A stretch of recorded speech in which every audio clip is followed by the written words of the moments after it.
Hello friends, this is Priyanka Jha and today I am going to tell you a very interesting story of history, and this is of class 8 stories history. So let's start. So do you know how the Britishers and other foreign countries arrived in our country and how they started ruling on our country and how they impact on us? No, it was very hard time. It was very tough time for our Indian people to accept it, but they arrived and they started ruling on our country. So let's start with that. So in sequence, I'll tell you how they arrived. So the first country to arrive in India was Portugal. So Portugal was the first to arrive in India, and after that Dutch came, and then England, Denmark, which is Danish, and then French. So today I'm going to tell you about uh, east India company. क्या आप लोगों में से किसी ने सुना है नाम ईस्ट इंडिया कंपनी का? कोई बात नहीं, अगर नहीं सुने हो तो आज मैं आपको बता देती हूँ कि ईस्ट इंडिया कंपनी ब्रिटिश की एक कंपनी थी जो कि वहाँ पे इस्टेब्लिश थी. तो जैसे जैसे इन पोर्टुगल्स के जो फर्स्ट पर्सन थे वास्को डी गामा जो थे, वो फर्स्ट पर्सन थे जिन्होंने इंडिया का डिस्कवर किया था. वो इंडियन ओशियन होते हुए, केप ऑफ गुड होते हुए, वो फर्स्ट पोर्टुगल थे जो कि इंडिया डिस्कवर किए. और उसके बाद से स्लोली वहाँ पे इंडस्ट्रियलाइजेशन बढ़ गई. वहाँ पे नए नए जगहों की डिमांड होने लगी, नए नए चीज़ों की डिमांड होने लगी. लोगों की ज़रूरतें पूरे करने के लिए वो लोग अलग अलग जगह पे जाने लगे और अपने उनके देश के लिए, उनके कंट्री के लिए दे स्टार्टेड टू ट्रेड. सो पहले तो पोर्टुगल्स आए हमारे कंट्री में. कुछ टाइम तक उन्होंने यहाँ से स्पाइसेस जैसे कि ये clove, cardamom, black pepper, cotton, silk, ये सारे लेके यहाँ से बहुत रीज़नेबल रेट पे ले जाते थे. इवन बहुत ही कम रेट पे ले जाते थे और उसे हाई प्राइस में वहाँ पे अपने कंट्री में बेचते थे. इस तरह वो लोग बहुत अच्छा अर्न करने लगे. तो यही सब देख के बाकी और भी जो कंट्री थे वो लोग भी आना स्टार्ट किए. और ये सब कुछ देखने के बाद जो ईस्ट इंडिया कंपनी थी वो अपने जो क्वीन एलिजाबेथ से परमिशन लेके, चार्टर लेके वो भी इंडिया में आए. और वो फर्स्ट वो सूरत में आए और उसके बाद धीरे धीरे जो ब्रिटिशर्स थे वो बंगाल, हुगली जो रिवर है, हुगली रिवर के पास उन्होंने अपनी ईस्ट इंडिया कंपनी स्टार्ट की, जो कि 1600 में स्टार्ट की. ठीक है. जैसे जैसे उन्होंने कंपनी अपनी स्टार्ट की, आगे बढ़ाना स्टार्ट की, उस टाइम हमारे कंट्री में ऐसे कोई बहुत ही प्रॉपर, बहुत ही पावरफुल कोई किंगडम नहीं था, पावरफुल लोग नहीं थे. तो इस वजह से यहाँ के जो किंग थे, जो भी रूलर थे, वो बहुत जल्दी उनसे इन्फ्लुएंस हो गए थे. वो लोग थोड़ा ग्रीड भी करते थे, वो लोग ग्रीड भी देते थे कि आप ये करो, आप ऐसे देंगे. इस तरह से वो लोग हमारे, क्योंकि क्या हुआ था कि जो मुग़ल एम्परर थे उसमें जो सबसे लास्ट पावरफुल जो रूलर था वो औरंगज़ेब था. औरंगज़ेब के बाद हमारे कंट्री में छोटी छोटी अलग अलग प्रोविंस बन गए, जो कि अलग अलग राजा वहाँ के लोकल लेवल पे वो अपने किंग जो थे वो रूल करने लगे. इससे क्या हुआ कि पावर जो थी बहुत धीरे धीरे कम हो गई यहाँ की रूलर्स की. और इन सब चीज़ों का अच्छा खासा फ़ायदा उन्होंने, ब्रिटिशर्स ने उठाए. वो अपने ईस्ट इंडिया कंपनी को टाइम टू टाइम बढ़ाते गए, उसे एक्सपांड किए पूरे इंडिया में. वहाँ उनके, और वहाँ अपने देश से, अपने कंट्री से और लोगों को बुला के वहाँ उन्हें यहाँ रहने के लिए जगह दी.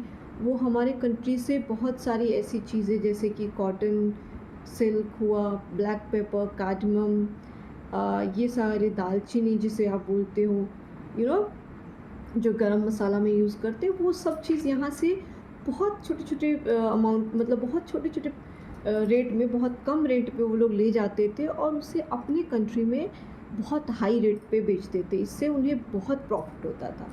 तो ये सारे प्रॉफिट्स को देख के वो लोग हमारे कंट्री में ही आके अपना बिजनेस एक्सपांड करने लगे, ट्रेड एक्सपांड करने लगे और यहाँ पे डिवाइड एंड रूल करना स्टार्ट कर दिए. कि आप यहाँ के राजा को ऐसे रिश्वत देना और यहाँ के राजा को अपने कंट्रोल में करना। जो रूलर थे हमारे इंडिया के, जैसे कि एक बहुत नाम है बड़ा, सिराजुद्दौला जो थे बंगाल के नवाब थे, ठीक है। तो वो जब नवाब थे, उन्होंने जब उनके अगेंस्ट जागने की कोशिश की तो उनसे बैटल ऑफ प्लासी जो हुआ उस टाइम उन्होंने उनको मार दिए बैटल ऑफ प्लासी में, क्योंकि वो जो सिराजुद्दौला जो था, उन्हें लगा कि ये हमारे कंट्री में आके हमारी चीज़ों को यहाँ कम रेट में लेके जा रहे हैं और वहाँ बेच रहे हैं, और हम पे धीरे धीरे हम पे डोमिनेट हो रहे हैं। इनका डोमिनेटिंग नेचर है और जो कि पूरे इंडिया में फैल रहा है। तो उन्हें ये सब चीज़ जब रियलाइज़ हुआ तो उन्होंने इनसे लड़ाई करना चालू किया। So when they started battle of Plassey, ये जो ईस्ट इंडिया कंपनी, जो रॉबर्ट क्लाइव थे, जो कर्नाटक में थे, उन्होंने अपनी कुछ फ़ौज, कुछ सेनाएं भेजी और उन्हें बहुत ही डिवाइड एंड रूल करके, जो आप बोल सकते हो कि कूटनीति करके, उनको मार दिए उसमें बैटल ऑफ प्लासी में। उसके बाद बंगाल के नवाब को ऐसे आदमी को चुने जो मीर जाफ़र थे, उनको चुने।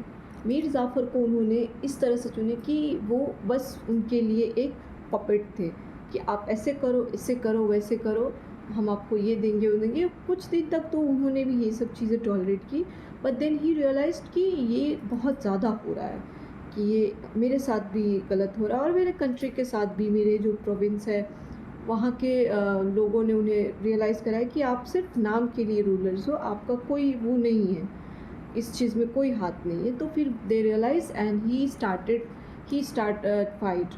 जब उन्होंने फाइट की तो उनको मार उनकी जगह पे वो लोग दूसरे मीर कासिम को ले आए। इस तरह से वो अलग अलग उनकी पॉलिसी थी कि आप कैसे एक दूसरे के अगेंस्ट कर दो और वहाँ पे आप अपना किंगडम करो, वहाँ पे अपना रूल्स स्टार्ट करो। इस तरह से उन लोगों ने हमारे कंट्री पे लगभग 200 इयर्स वो यहाँ पे आके राज किए। So it was started with 1600 and till the independence 1947 तक ये उनका चला। तो 200 ऑलमोस्ट 200 इयर्स ये ब्रिटिशर्स हमारे पे राज किए और फिर डोमिनेट किए। इससे क्या था कि जो हमारे फार्मर्स थे उनको प्रॉब्लम्स होने लगी थी, क्योंकि वो स्लोली क्या किए कि वो वहाँ पे नील की खेती करवाना स्टार्ट कर दिए थे और बहुत सारे टैक्सेस लगा दिए थे कि आपको ये टैक्स देना है, हर तरह से टैक्स। तो जो हमारे देश के जो फार्मर थे, जो पुअर थे, उन लोग के लिए ये सब चीज़ों को कोप अप करना वो डिफ़िकल्ट हो गया था।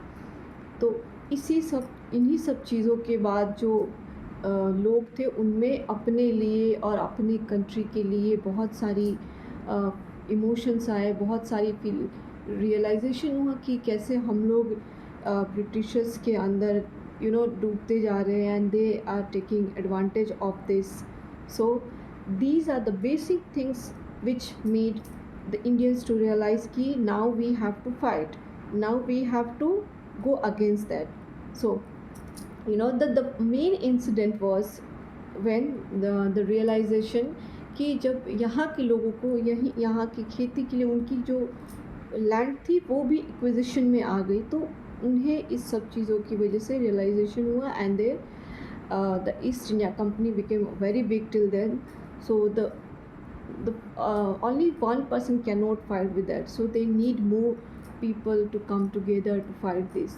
So these are the basic thing of realization about the Britishers, and we learned how the East India Company expanded their business trade in India and how they earn huge profit from Indian products, and how they started dominating Indian people. So thank you so much. Thank you.